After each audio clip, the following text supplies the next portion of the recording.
nós podemos afirmar que quando um objetivo ele é claro, com muita ou maior facilidade surgem os resultados. Quando o objetivo ele é claro, os resultados eles podem surgir de forma mais fácil. E as crianças, eu tenho percebido que eu tenho falado muito de crianças, acho que é pelo momento, né, que eu estou vivendo, estou falando muito de criança, de mim ainda, né, quando eu era criança. As crianças têm uma agilidade, né, de perceber o que elas querem naquele instante, onde elas estão, e elas então com o seu pensamento, elas logo definem um objetivo e elas conduzem as nossas vidas, as circunstâncias, para elas escolherem o resultado delas. O que eu estou dizendo? Leva uma criança no supermercado para você ver. Se você não souber direcionar a criança, ela com um objetivo muito claro, ela observou aquele Danone lá na frente, ela vai fazer alguma coisa para que ela alcance aquele objetivo, porque ela quer, né, ela alcançar aquele resultado, porque ela almeja aquilo.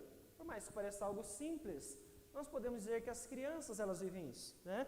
Um objetivo claro, os resultados surgem com maior facilidade. Por que maior? Porque nem sempre eles acontecem. E como muitas crianças da minha época, olha só, eu falando da minha época, aqui me sinto muito velho, mas as crianças da minha época, o pessoal que viveu aí na década de 90, como eu, tiveram aniversários em casa. Era diferente de como nós vemos hoje, né? Hoje é um costume, né? E não há nenhum problema nisso. E a maior parte das pessoas hoje alugam um local, alugam decoração. Antigamente não era assim, né? Éramos nós mesmos que fazíamos, né? Era a mãe que fazia, ela comprava, sempre tinha bexiga, sempre tinha pelo menos um bolo, geralmente era um bolo branco, né, quadrado, que era colocado em cima da mesa, tinha ali refrigerante em cima da mesa, talvez até bala de coco, né, com aqueles enfeitinhos, né, que dobravam assim de papel, às vezes tinha isso também em algumas festas, e algumas até tinha enfeite de parede. Eu falo em algumas porque nas minhas lá de casa nunca tiveram, a gente só tinha bexiga e as coisas na mesa, né, e salgadinho, claro, comida, né, e as crianças aproveitavam aquele instante. Isso era muito bom para nós e eu trago várias recordações dos meus aniversários, que reunia os amigos, reunia a família em casa mesmo e a gente aproveitava muito aquele momento. E como muitos irmãos sabem, eu gosto muito de doce e eu sempre gostei de doce, né? E quando eu era criança, alguns irmãos talvez já tenham escutado eu contar sobre esta história, eu folhando uma revista que a minha mãe tinha, eu acabei encontrando essas revistas de modelo de festa, de coisas de casa, eu acabei encontrando um modelo de um bolo, de uma festa temática que eu queria. E essa festa então ela era sobre palhaço, e a atenção na minha mente aquela hora foi naquele bolo que tinha o formato de um palhaço. Ele era todo recortado, né, com uma gravata, com a massa cortada, ela tinha os cabelos, tinha o nariz, era todo colorido e aquilo chamou muito a minha atenção. Eu acho que eu devia ter por volta dos meus 8 ou 9 anos, por aí. O meu objetivo na hora que eu vi aquela revista era, eu preciso deste bolo na minha festa, eu queria isso. Só isso, mais nada. E o que eu fiz? Eu queria aquele resultado. Então eu tinha onde ir e eu fiquei no pé da minha mãe até que eu conseguisse fazer com que ela fizesse aquele bolo. Porque minha mãe é quem fazia os bolos junto com a minha avó nas nossas festas. E então, de tanto eu insistir, persistir naquele pedido, ela se juntou com a minha avó e fizeram o bolo de palhaço, que até um tempo atrás a Vânia fez uma surpresa para mim. Ela mandou fazer outro bolo de palhaço para lembrar a minha festa de infância. E tinha tudo. Tinha desde fio de ovos no cabelo do palhaço, tinha uma gravata cheia de decoração com confetes, né, aqueles confetes de chocolate, e um nariz assim que não era comestível, mas era um nariz de isopor, todo cheio de glitter ainda, de glitter vermelho. Eu nunca esqueço essa cena porque foi algo que marcou a minha vida, a minha infância, e era um desejo que eu tinha. Eu criei aquele objetivo na minha mente, eu preciso ter isso. E eu fiz de tudo para alcançar aquele resultado naquele instante. Eu creio que foi pela persistência. Sabe aquela criança que é persistente, que fica no pé da mãe e fica pedindo? e a minha persistência então fez com que eu conseguisse concretizar o desejo que eu queria. Nós podemos então afirmar que quando o objetivo ele é claro, os resultados surgem com mais facilidade. Os pedidos, porém, nem sempre possuem objetivos claros e por isso não chegam a resultados, ou nem mesmo possuem motivações corretas para eles serem satisfeitos. A isso nós encontramos então dentro das nossas orações, objetivos incertos e motivações distorcidas. Já parou para pensar qual é o objetivo que você tem quando você clama a Deus, quando você persiste a Deus para que Ele então conceda algo que você acredita que seja bom para você naquele momento? Ou quais são as suas reais motivações que você guarda em seu coração quando você se coloca diante do Senhor? Uma das certezas que todos nós temos é que vivemos em um tempo de caos, um tempo muito difícil, e em toda a situação que nós vivemos, isso tornou-se parte do nosso clamor, tornou-se parte do nosso pedido diante de Deus, né? Muitas pessoas não sabem qual é o objetivo, mas eu creio com toda a certeza que a maior parte de nós se preocupou com o que as pessoas estavam vivendo nesse tempo e pediram ao menos uma vez para que Deus nos livrasse da pandemia, para que Deus curasse as pessoas, ou para que Deus então abençoasse para que a vacina chegasse logo, enquanto ela ainda não estava junto de nós, não era uma possibilidade. Isso porque nós vemos a própria palavra dar a nós este objetivo. Paulo, então, quando escreve aos Romanos, ele diz que a criação geme e sofre as angústias, aguardando a manifestação de Cristo Jesus, assim como nós, seres humanos, sofremos e ainda aguardamos.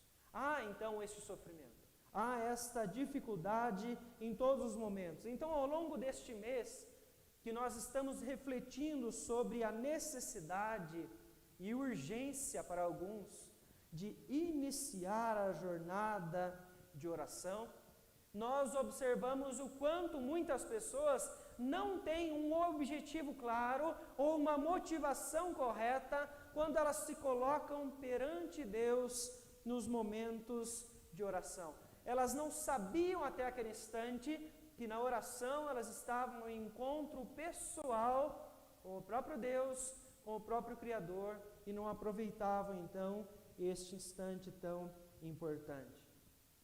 Eu creio que algo curioso para ser observado neste dia, com ênfase então na reforma protestante, até como o presbítero Alex trouxe para nós dos 504 anos, nós vemos que a ênfase, não de forma errada, muito pelo contrário, com muito louvor nós devemos então falar sobre essas questões, mas eu acredito que a maior parte das vezes nós damos ênfase na reforma protestante para falar sobre as teses, para falar sobre as solas, só que nós esquecemos que a oração, ela era parte essencial da vida de cada um daqueles reformadores, porque eles entenderam isso pela palavra de Deus.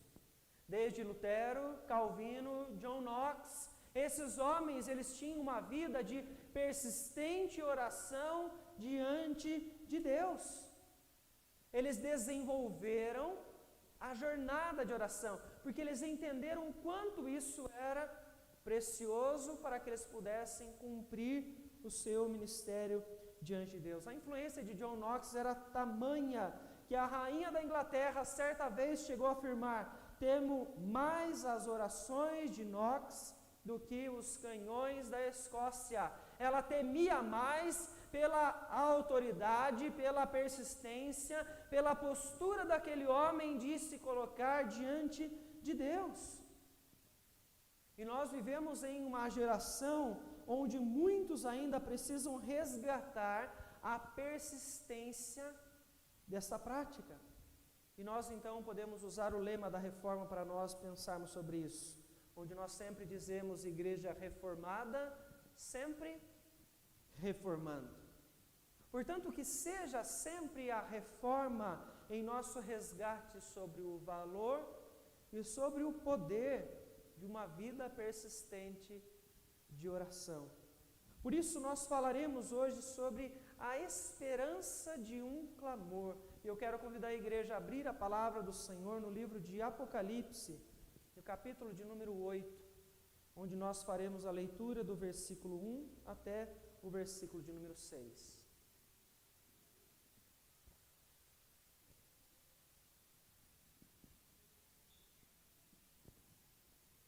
Apocalipse capítulo 8, do versículo 1 até o versículo de número 6.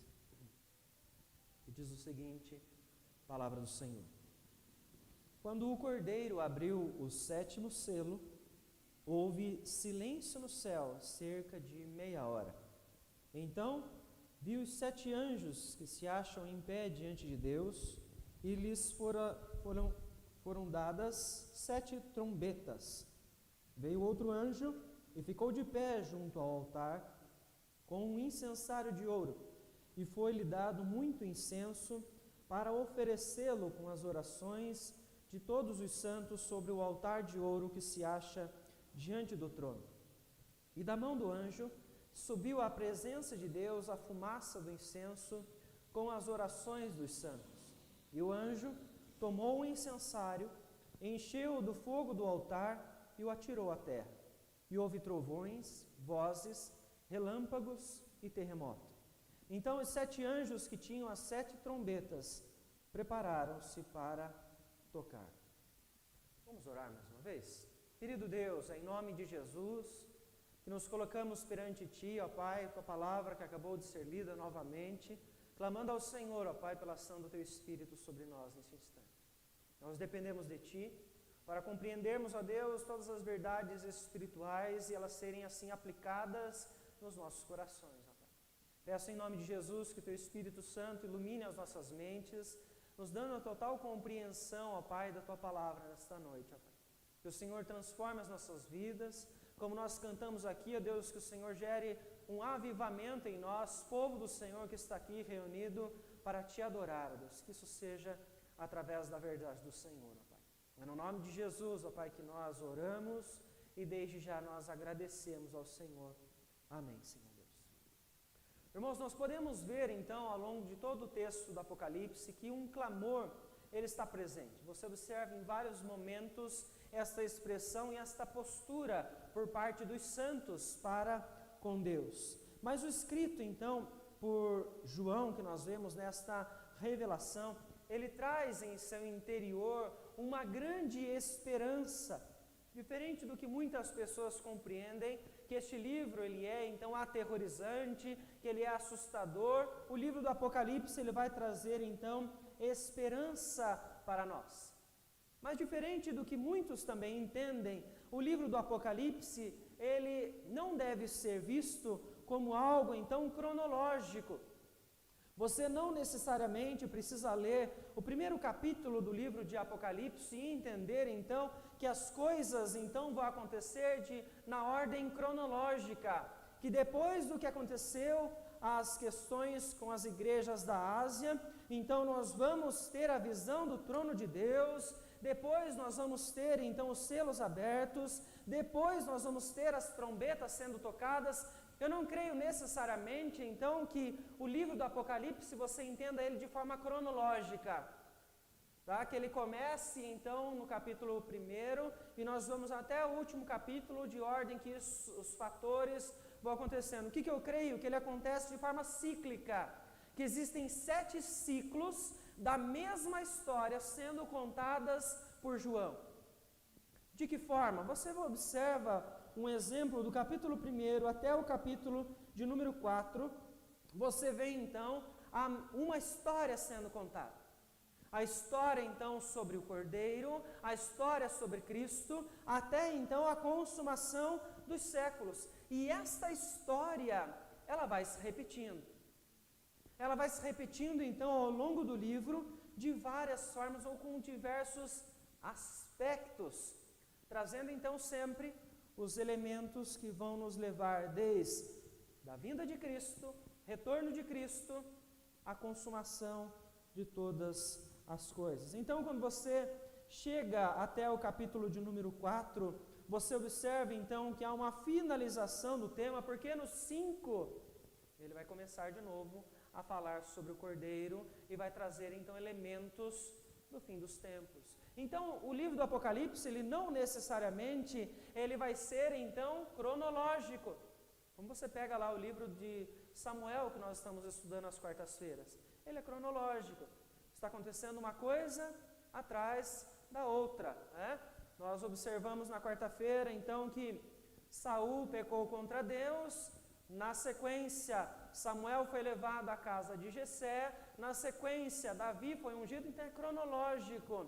Apocalipse não. Apocalipse ele vai, então, repetir essa mesma história ao longo de vários momentos. Quando você, então, chega no próximo trecho, após, então, este que eu coloquei até o capítulo 4, você vem do capítulo de número 5 até o capítulo de número 7, com a abertura dos 7 selos. Seguindo assim, do 8 até o 11, e então nós vamos indo até esses ciclos, eles se repetirem e a incrementarem esta história da redenção, da consumação de todas as coisas. Quando nós olhamos então desta maneira, o capítulo de número 8, ele vai refletir para nós o encerramento de um ciclo, este início, e o início de um novo ciclo. O primeiro trecho, então, do capítulo 8 de Apocalipse, ele vai encerrar o ciclo onde falava sobre os selos e vai iniciar o ciclo que vai falar sobre as trombetas. E é neste trecho que nós vamos, então, encontrar a esperança de um clamor. Pois qual é a motivação que João revela existir para o nosso clamor e qual é o objetivo que nós temos que inserir, então, nas nossas petições? Então, o 8º capítulo, ele começa com uma cena. Volte comigo, então, no capítulo 8, versículo 1, quando o Cordeiro abre o 7º selo, trazendo silêncio no céu por meia hora. É isso que diz para nós o versículo de número 1. Eu quero que você lembre que o texto do livro do Apocalipse, em vários momentos dele, ele possui diversas interpretações diferentes. Porém, nós vamos seguir aqui uma linha com o entendimento de que o texto do Apocalipse, ele não vai ser visto em todos os momentos como algo literal, mas existem questões apenas figurativas que vão trazer um outro significado para nós dentro de cada um desses pedaços, desses trechos que nós vamos ler. Então, por que eu digo isso? Porque algumas pessoas leem Apocalipse, chegam lá no capítulo 12 e vão se deparar com a mulher, o dragão, depois a besta que emerge do mar e entendem isso sendo literal. Não necessariamente, isso é então algo figurativo, tem um significado por trás disso. Isso vai ser importante nós entendermos para interpretar o que o texto no capítulo 8 ele então vem dizer para nós neste momento. Algo então que nós podemos destacar logo no início aqui então é que a esperança que eu mencionei, que ela está em vários momentos no livro do Apocalipse, ela neste momento ela está focada naquele que tem autoridade, ou seja, o Cordeiro, Cristo Jesus. Por quê? O texto está mostrando para nós que ele está abrindo o 7º selo de 7 selos, não é? Então esta abertura dos selos, ela não começa no capítulo 8. Esta abertura dos selos, ela vai começar no capítulo 5, onde este segundo ciclo, ele estava começando. Eu quero convidar os irmãos, então, a abrir no capítulo 5, para nós fazermos a leitura do versículo 2 até o versículo 5, para nós podermos entender como é que iniciou esse ciclo. Ele diz, então, o seguinte, capítulo 5, a partir do verso 2. Vi também um anjo forte, que proclamava em grande voz: quem é digno de abrir o livro e de lhe desatar os selos? Ora, nem no céu, nem sobre a terra, nem debaixo da terra, ninguém podia abrir o livro, nem mesmo olhar para ele. E eu chorava muito, porque ninguém foi achado digno de abrir o livro, nem mesmo de olhar para ele. Todavia, um dos anciãos me disse: não chores. Eis que o leão da tribo de Judá, a raiz de Davi, venceu para abrir o livro e os 7 selos. Então observe aqui que existe um livro nestes versículos, nesta visão dada por João, onde ninguém era capaz nem mesmo de olhar para ele, muito menos então de abrir ele, ou de abrir aqueles selos que ali estavam. Porém o ancião então ele chega diante dele e diz: não chore, não se preocupe, porque o leão da tribo de Judá, ele venceu para abrir este livro e então abrir os 7 selos. Há um conteúdo neste livro e há um conteúdo nestes selos que não era do conhecimento de ninguém. Por isso ele está dizendo aqui que ninguém era capaz de abrir este livro. Ninguém era capaz de entender com clareza o que planos de Deus, a vontade de Deus que estavam ali, fechadas, que ninguém então tinha acesso até aquele instante. Conteúdo este que então passa a ser visto quando o rebento de Jessé, ele brota. A raiz de Davi, que suportou então as gerações, o exílio à Babilônia, ele então, como nós vemos, nasceu na cidade de Belém. Jesus Cristo é este o leão da tribo de Judá, o cordeiro de Deus, como diz João. Ele foi morto e com o seu sangue ele comprou os que procedem de toda a tribo, língua, povo e nação, constituindo-os reino e sacerdotes. A palavra nos diz então que ninguém era capaz de abrir este livro, de então ter este conhecimento, até que o Cordeiro então veio ao mundo e morreu.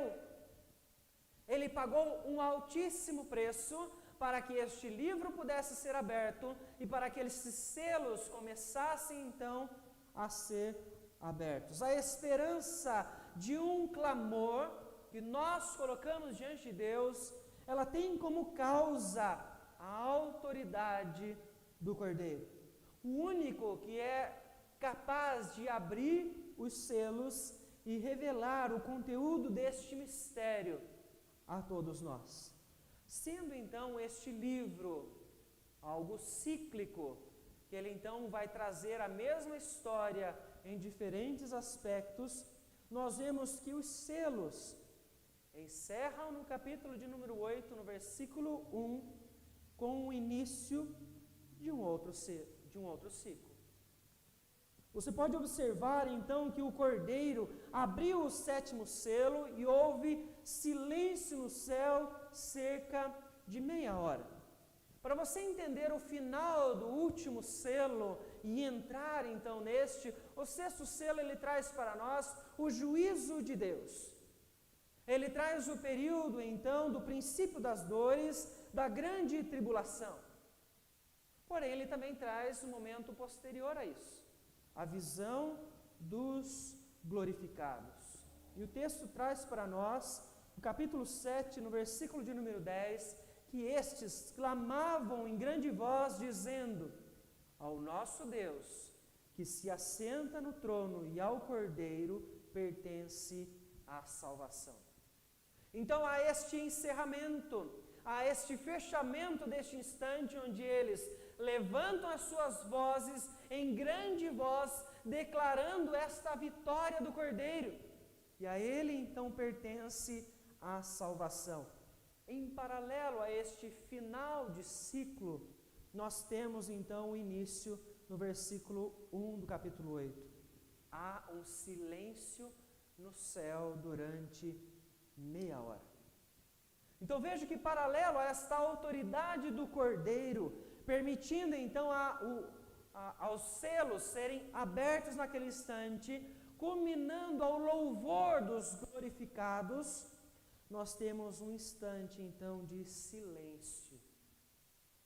Ao silêncio que nós podemos olhar então como o silêncio de um descanso, ao contraste das grandes canções no céu, o silêncio do descanso que o Senhor permite aos seus, aos glorificados, aos santos de todos os tempos, mas também o silêncio de uma transição de ciclos, onde a imagem de um incensário, ela se apresenta a partir do versículo de número 3. O silêncio se remete então pela imagem do versículo 3 àquilo que acontecia no Antigo Testamento, quando as ofertas eram levadas até o Senhor, ofertas de sacrifício e oferta de incenso. Enquanto uma era seguida de cantos e instrumentos, a outra era seguida de silêncio solene. Pois, como diz o salmista, somente em Deus, ó minha alma, espera silenciosa, dele vem a minha salvação. O texto de João, então, ele nos faz pensar que a motivação das nossas orações, ela jamais deve ser diferente do que esta autoridade, a causa maior pela qual nós nos tornamos povo de Deus.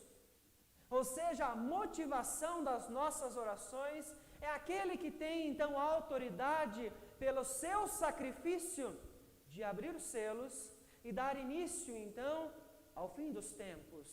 Jamais deve ser diferente a nossa motivação quando formos clamar ao nosso Deus do que o próprio Cristo Jesus. A causa que nos permite voltar a Deus em todos os momentos, em secreto nos nossos quartos, no silêncio solene, no encontro pessoal em comunhão com o nosso Criador. Esta é a nossa verdadeira motivação, aquele que tem autoridade para abrir os selos. Mas veja comigo então que esta visão do incensário que João começa a trazer para nós, a partir do versículo de número 3, ela traz a presença de um anjo. Versículo de número 3, ele começa dizendo: veio outro anjo e ficou de pé junto ao altar com um incensário de ouro, e foi-lhe dado muito incenso para oferecê-lo com as orações. Algumas pessoas olham então a presença deste anjo e elas logo entendem que é o próprio Cristo Jesus, então, que está ali presente para que as orações elas cheguem até Deus, para que elas cheguem então à presença do Senhor. Mas veja que interessante, a este anjo foi-lhe dado muito incenso para que ele pudesse oferecer junto das orações. Então nós entendemos aqui que o incenso não é a oração. A fumaça do incenso não vai ser a oração que vai chegar a Deus. Nós vemos uma junção do incenso com as orações para que elas então cheguem até Deus. Então, ele será oferecido junto às orações de todos os santos sobre este altar de ouro. Então veja comigo que este anjo não é Jesus Cristo, mas é Jesus Cristo o responsável por dar a este anjo muito incenso. O anjo está recebendo aquilo que está tornando as orações possíveis de chegarem até a presença de Deus. Quem é que deu condição a nós, seres humanos, de nós nos colocarmos diante do Senhor e de nós levarmos então as orações à presença do Senhor? Não é um anjo quem faz isso. Não somos nós quem temos autoridade para fazer isso. Quem o fez foi o Cordeiro, aquele quem tem autoridade porque morreu e pagou o preço no nosso lugar. Então veja que interessante, o papel do anjo nesse instante é apenas conduzir através do incenso as orações dos santos, então com um aroma suave. As orações dos santos, elas só podem chegar a Deus se elas tiverem este aroma suave, deste muito incenso que Cristo Jesus concedeu a eles. Então veja que a esperança de um clamor não está apenas na autoridade de Cristo Jesus, por ele ser a base para a nossa comunhão, mas também o meio que nos conduz a esta comunhão. É Jesus Cristo e somente Ele que tornou possível o nosso encontro pessoal com Deus, através do incenso de aroma suave que Ele conquistou com a sua morte e ressurreição. Sem isto, as nossas orações não são aceitáveis diante de Deus. O Senhor Jesus, então, Ele tornou as nossas orações aceitáveis diante de Deus. Então veja que nós estamos observando aqui a obra de Cristo Jesus. Ele deu muito incenso a este anjo, porque a obra de Cristo, ela tem uma amplitude tamanha que é capaz de trazer muito perdão sobre a vida daqueles que se submetem ao seu sacrifício. É a ampla suficiência de Cristo pela sua obra que torna possível nós recebermos perdão diante de Deus e nós podemos clamar ao nosso Senhor a todo instante.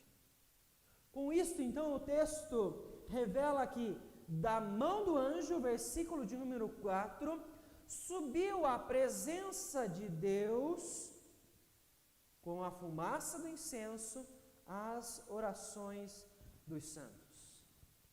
Ou seja, o clamor de todos os santos, de todos os tempos, da igreja que está militando e da igreja que triunfa nos céus juntamente com Cristo Jesus. Porque nós podemos observar esta mesma referência no outro ciclo. Quando você volta ao capítulo de número 6, versículo de número 10, você encontra mais uma vez clamor. Como eu mencionei, em alguns instantes, João vem retratar para nós clamores, mas ao mesmo tempo ele vem retratar para nós a esperança.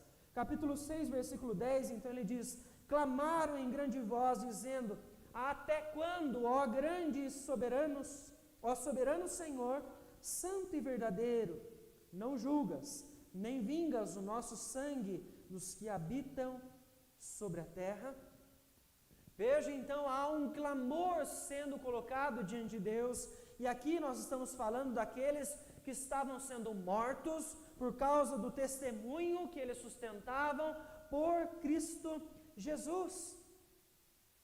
Então você pode observar neste momento que a oração dos santos de todos os tempos, ela foi levada à presença de Deus, e ela está sendo levada, e ela será sempre levada à presença de Deus, por conta da fumaça do incensário que sobe e nos permite levar as orações perante o Senhor. Incenso este que veio pela obra e sacrifício de Cristo Jesus, que nos permite, então, permite as nossas orações serem aceitáveis diante do nosso Senhor. Qual é o desejo, então, destes santos? Qual é o clamor que eles levantam perante o Senhor em todo o tempo? Capítulo 6, versículo de número 10, eles querem justiça.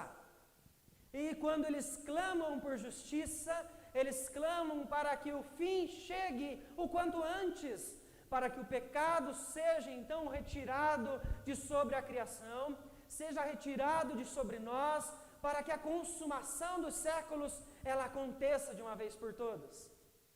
O clamor da igreja por todos os tempos é: Maranata, vem Senhor Jesus. Dá-nos condições para vivermos, mas venha o quanto antes, porque a nossa esperança está no retorno de Cristo. O desejo maior de todos nós é que este dia, o dia de Cristo Jesus, ele chegue para nós podermos observar, então, o fim de todo o mal, o fim de todos os problemas, o fim de todo o sofrimento que todos nós passamos. Então, quando você vê este anjo, ele é mais um anjo apenas. E como o autor aos Hebreus, ele nos diz, é um ministro dos santos. aquele que está para servir aos eleitos. Então você pode observar que este anjo, ele está sendo um instrumento dos santos, um ministro para os santos, que ele auxilia então que as nossas orações, elas cheguem também à presença de Deus, pelo que Cristo Jesus fez por nós. A motivação é aquele quem tem a autoridade, Cristo Jesus, e o objetivo das nossas orações não é então clamar a nosso favor, mas é clamar ao nosso Deus para que Ele cumpra os seus propósitos. Veja que interessante, eles não estão aqui pedindo aos anjos, mas estão pedindo a Deus por intermédio de Cristo Jesus, aquele que concedeu muito incenso para que as nossas orações sejam aceitáveis à presença de Deus. O objetivo do nosso clamor, então, a todo instante, é nós, então, nos rendermos à autoridade e soberania daquele que nos coloca à presença do nosso Pai. Porque nós clamamos apenas pela mediação de Cristo Jesus. Ninguém mais tem autoridade para te levar até o Pai.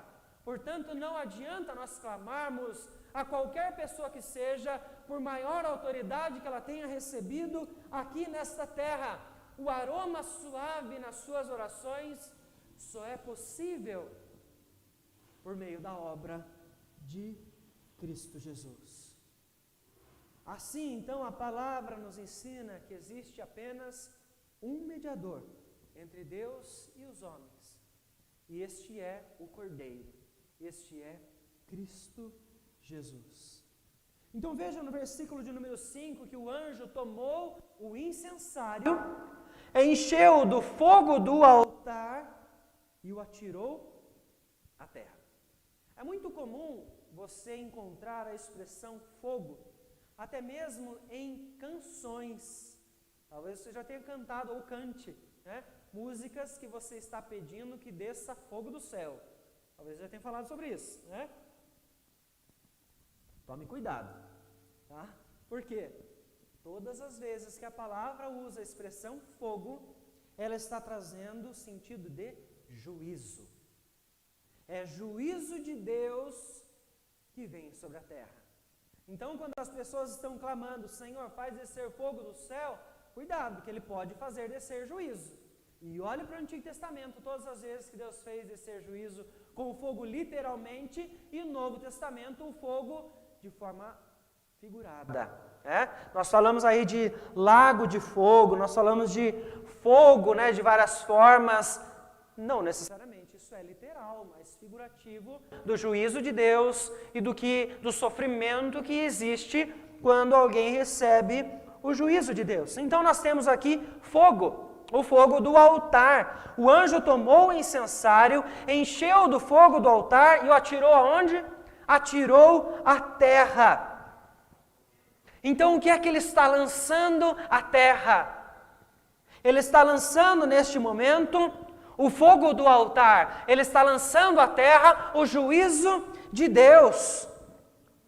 Então nós encontramos neste momento os atos divinos sobre a terra.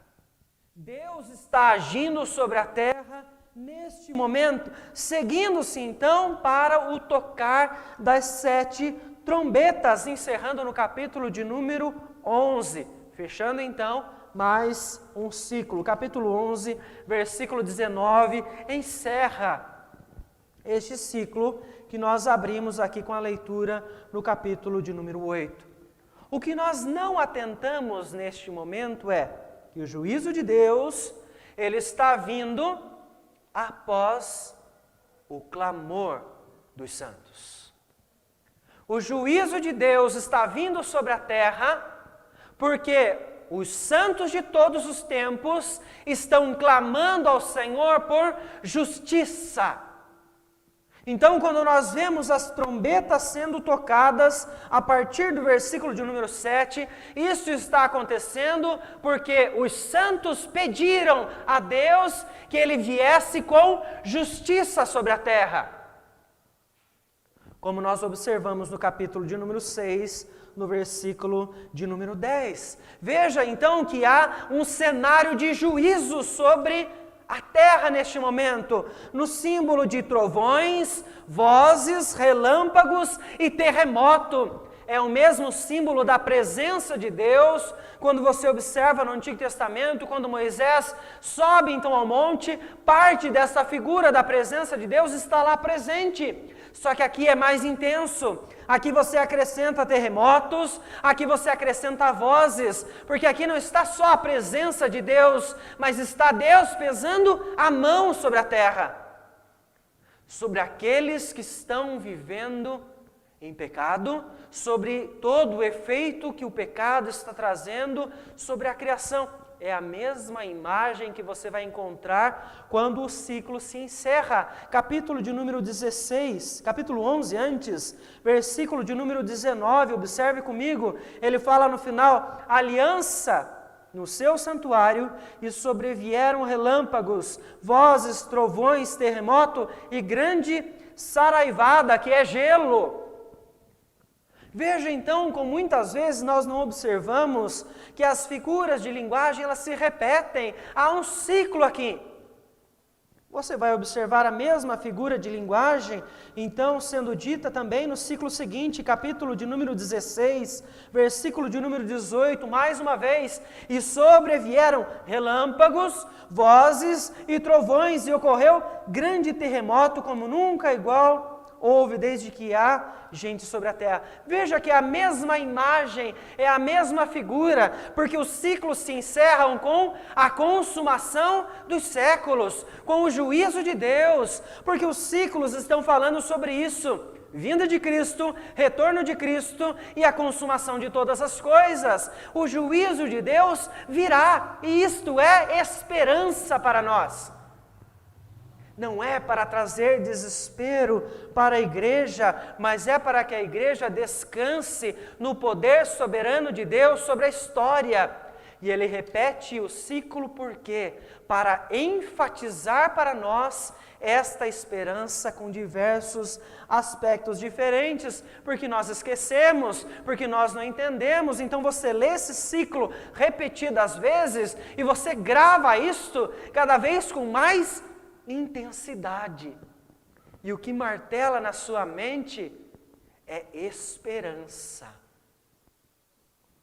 Então você pode ver que o grande clamor da igreja ao longo dos séculos é para que Jesus volte, é para que Jesus traga restauração sobre todas as coisas, mas para isso o juízo virá sobre a terra.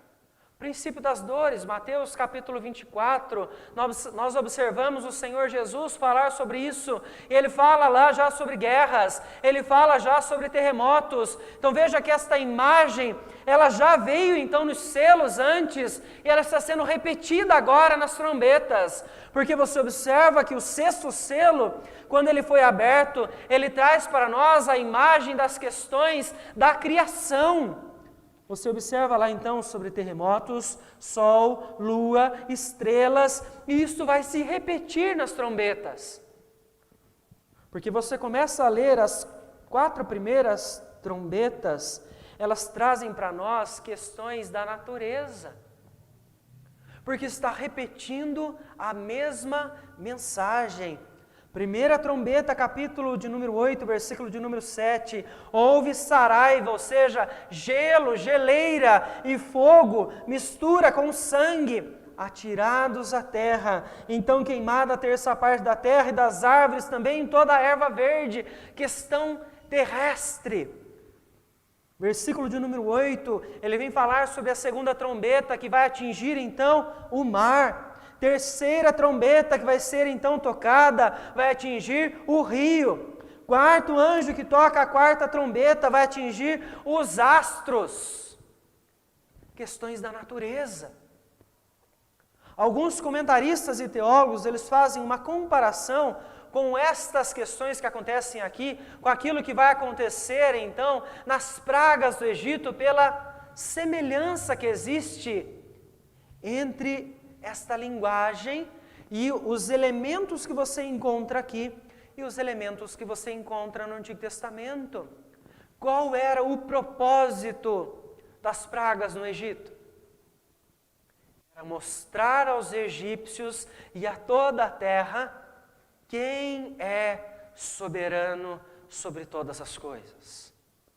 E a mesma coisa acontece quando as trombetas são tocadas, que não necessariamente elas ainda vão ser tocadas em um momento ou em outro, porque nós podemos observar que a degradação da natureza, ela já está acontecendo e cada vez com mais intensidade. Então nós podemos olhar que essas 4 primeiras trombetas, elas são um ampliar do que aconteceu no 6º selo, o princípio das dores.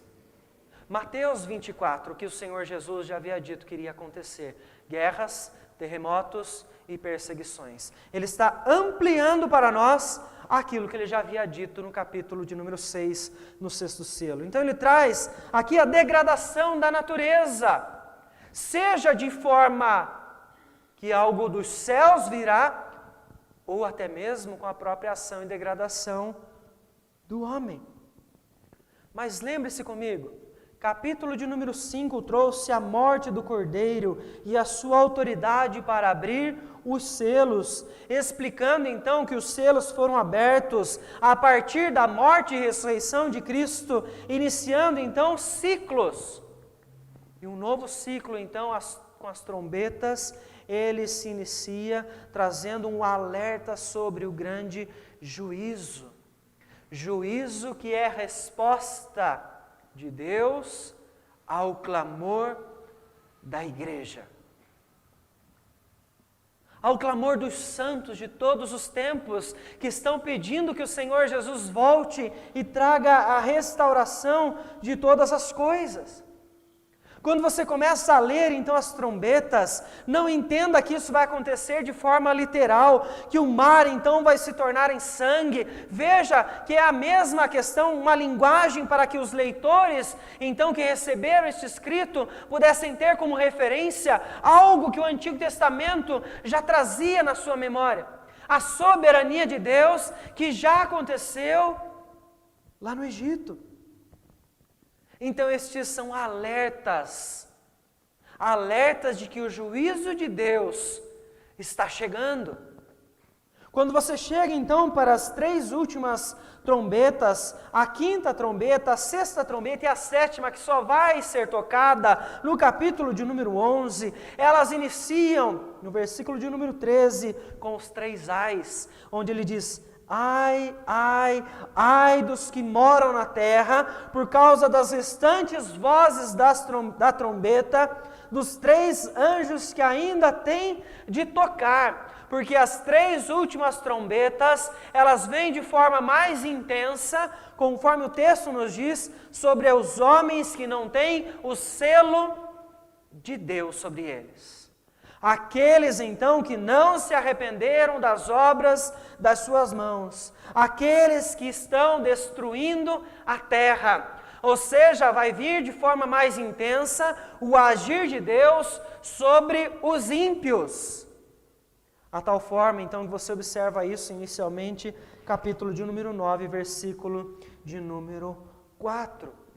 Alertas de Deus de que o juízo está vindo e que ele virá com intensidade sobre aqueles que não se renderam aos pés do Cordeiro.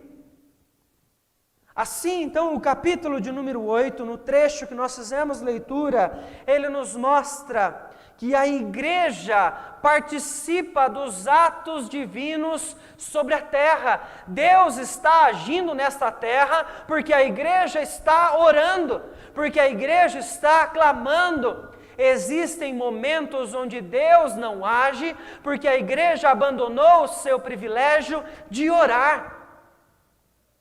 Porque a igreja deixou de clamar ao Senhor, porque Deus está agindo por meio das orações dos santos.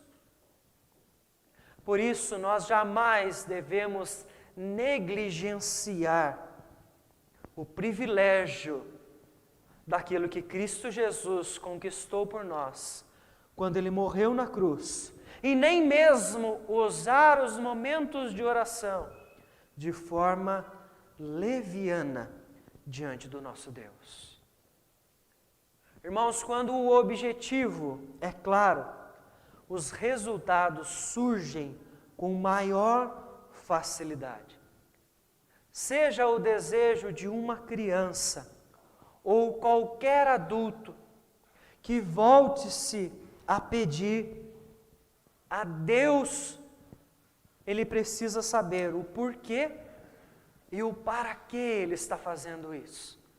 Qual é a motivação e qual é o objetivo que te leva a se prostrar perante Deus todos os dias.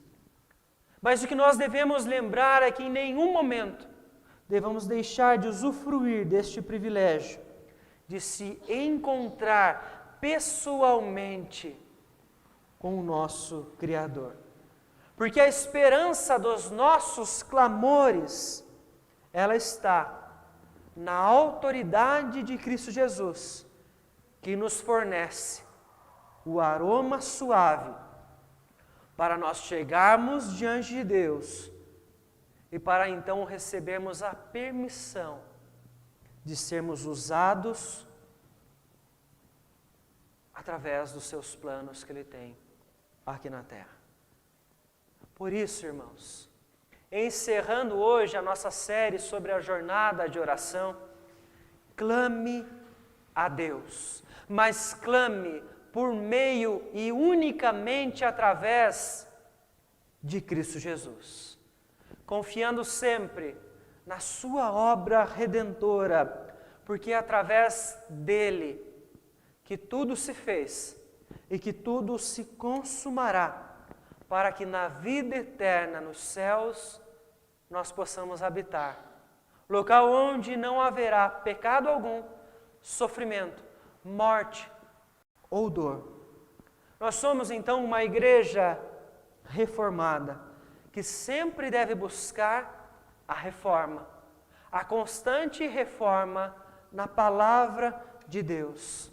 Por isso eu digo a você hoje, que restaure todos os dias a sua jornada de oração. Restaure a sua vida devocional diante de Deus e não deixe nada abalar a sua persistência em encontrar-se com o seu Pai todos os momentos para fazer subir a Ele como aroma suave os clamores que estão dentro do seu coração.